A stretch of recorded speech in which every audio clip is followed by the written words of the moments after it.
दृष्टा ही दृश्य है, यही वह वाक्य है जहाँ से ध्यान का रहस्य खुलता है।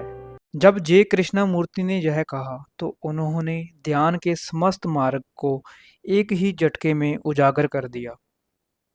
हम समझते हैं कि मैं देख रहा हूँ और जिसे देखा जा रहा है वह कुछ और है, परंतु कृष्णमूर्ति कहते हैं यह दो नहीं है, दृष्टा और दृश्य एक ही है। तुम वही देखते हो जो तुम हो, देखने वाला और देखा जाने वाला अलग अलग नहीं है। यह अलगाव सिर्फ दिमाग की उपज है।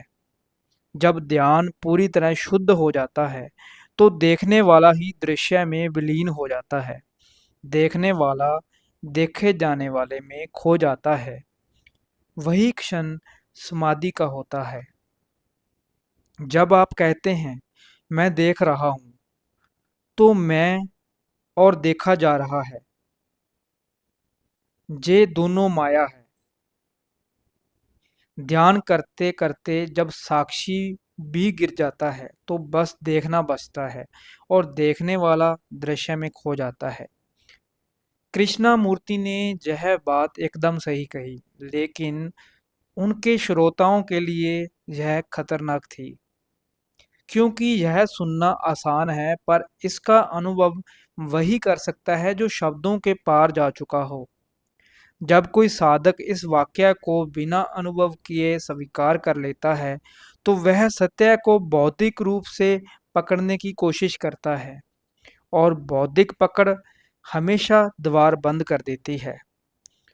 ओशो कहते हैं कि यह कथन तब सत्य होता है जब साधक पूर्ण ध्यान में डूब जाता है। ओशो ने कृष्णमूर्ति की ईमानदारी, मौन और सत्य प्रियता की प्रशंसा की, लेकिन वे यह भी कहते हैं कि कृष्णमूर्ति का तरीका नकारात्मक है। कृष्णमूर्ति किसी भी विधि, किसी भी गुरु को स्वीकार नहीं करते। वे कहते हैं बस देखो, जागो, लेकिन बिना साधन के साधक कैसे जागेगा? यह ऐसे है जैसे कोई अंधे को कहे कि देख, पर आंखें देने से मना कर दे। अगर साधक अभी अचेतन है तो उसे पहले साक्षी भाव की साधना करनी होगी।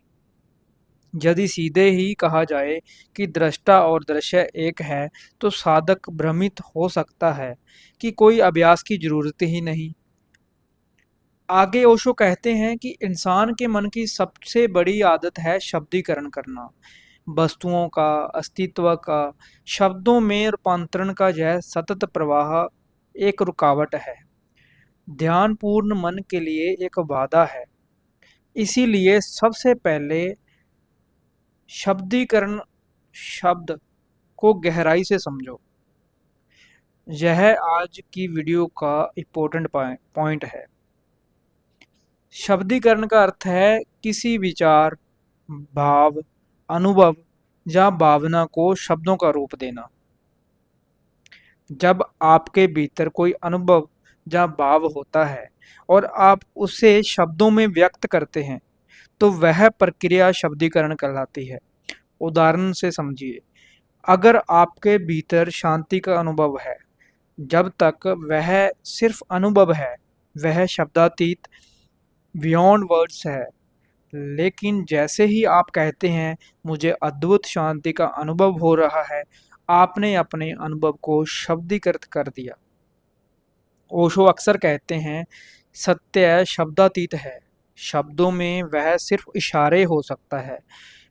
शब्दीकरण से सत्य का स्वरूप बदल जाता है, क्योंकि शब्द सीमित हैं। यानी कोई भी गहरा अनुभव जब शब्दों में उतारा जाता है तो वह थोड़ा विकृत हो जाता है। इसलिए ध्यान पूर्ण विकास की प्रथम आवश्यकता है अपने सतत शब्दीकरण का बोध और इसको रोक सकने के योग्य हो जाना। वस्तुओं को बस देखो, शब्दीकरण मत करो। उसकी उपस्थिति के प्रति बोधपूर्ण रहो, किंतु उनको शब्दों में मत बदलो। वस्तुओं के साथ बिना भाषा के जियो, व्यक्तियों के साथ बिना भाषा के जियो, परिस्थितियों के साथ बिना भाषा के जियो। यह असंभव नहीं है, यह स्वाभाविक है और संभव है। ध्यान का अभिप्राय है कि शब्द विहीन परिस्थिति में जीना, भाषा रहित परिस्थिति में जीना। कभी-कभी यह सहज स्फुरत रूप से घटित हो जाता है जब तुम किसी के साथ प्रेम में होते हो। क्या तुमने कभी यह महसूस किया है कि जब तुम किसी के साथ प्रेम में होते हो तो उपस्थिति अनुभव होती है, भाषा नहीं। इसीलिए जब दो प्रेमी एक दूसरे के प्रति गहन आत्मीयता से भरे हों, तो वे मौन हो जाते हैं। ऐसा नहीं है कि वहाँ अभिव्यक्त करने के लिए कुछ नहीं होता। इसके विपरीत इस समय बहुत कुछ अभिव्यक्त करने वाला होता है, जो अभिव्यक्त होना चाह रहा होता है, किंतु शब्द वहाँ नहीं होते। वे हो भी नहीं सकते। वे केवल तब आते हैं जब प्रेम विदा हो चुका होता है। अक्सर दो प्रेमी मौन नहीं हैं और बातचीत कर रहे हैं, तो यह एक संकेत है कि प्रेम मर चुका है। अब वे उस अंतराल को शब्दों से भर रहे हैं। जब प्रेम जीवित होता है, शब्द वहाँ नहीं होते। यही कारण है कि प्रार्थना प्रेम का पहला कदम और ध्यान शिखर है, प्रेम की पराकाष्ठा है। प्रेम किसी एक से, किसी व्यक्ति के साथ नहीं, वरन समग्र अस्तित्व के साथ। ओशो कहते हैं कि ध्यान उस समग्र अस्तित्व के प्रति, उस सभी के प्रति जो तुम्हें घेरे हुए हैं, है प्रेम संबंध है। अगर तुम उनके साथ प्रेम में अवस्था में रह सको तो तुम ध्यान में हो। और यह कोई मन की तरकीब नहीं है, यह कोई मन को स्थिर बना देना नहीं है, बल्कि मन की यांत्रिक व्यवस्था को समझ लेना है। इसलिए सबसे पहले व्यक्ति को यह समझ लेना चाहिए कि कैसे वह ध्यान में नहीं है। वास्तविक समस्या यह नहीं है कि ध्यान में कैसे हों। वास्तविक समस्या यह जानना है कि हम ध्यान में क्यों नहीं हैं। वास्तविक समस्या यह नहीं है कि प्रेम कैसे किया जाए, बल्कि यह जान लेना है कि हम प्रेम में क्यों नहीं हैं। समाज भाषा प्रदान करता है, समाज भाषा के बिना अस्तित्व में नहीं रह सकता। मानव समाज भाषा से उपजा हुआ विकास है। तुम समाज में हो। भाषा की यांत्रिकी को सक्रिय बना रहना चाहिए। इसके बिना समाज में तुम्हारा अस्तित्व नहीं बना रह सकता। किंतु जब अस्तित्व के साथ होते हो तब उस यांत्रिक व्यवस्था को रोक देना चाहिए और तुमको इसे रोक देने में समर्थ होना चाहिए, अन्यथा यह यांत्रिक व्यवस्था विक्षिप्त है। तुम इसको रोक न सको और यह चलती रहे और चलती चली जाए और तुम इसको रोक पाने में समर्थ न हो पाओ, तो इस यांत्रिक व्यवस्था ने तुम्हारे ऊपर आधिपत्य कर लिया है। तब तुम इस यांत्रिक व्यवस्था के इस उपकरण के बस एक दास बनकर रह गए हो। मन का एक उपकरण के भांति उपयोग किया जाना चाहिए, एक इंस्ट्रूमेंट के जैसे, मालिक के रूप में नहीं। यह मालिक बन गया है। मन का मालिक होना गैर ध्यानपूर्ण अवस्था है। तुम्हारा चेतना का मालिक होना ध्यानपूर्ण अवस्था है। इसलिए यांत्रिक व्यवस्था पर मन पर स्वामित्व कर लेना ध्यान है। ओशो कहते हैं इसीलिए भाषा को छोड़ देना चाहिए। जब ओशो कहते हैं भाषा को छोड़ देना चाहिए, तो इससे अभिप्राय इसे दूर हटा देना चाहिए, जहाँ इसका दमन कर देना चाहिए, जहाँ इसको काट फेंकना चाहिए नहीं है।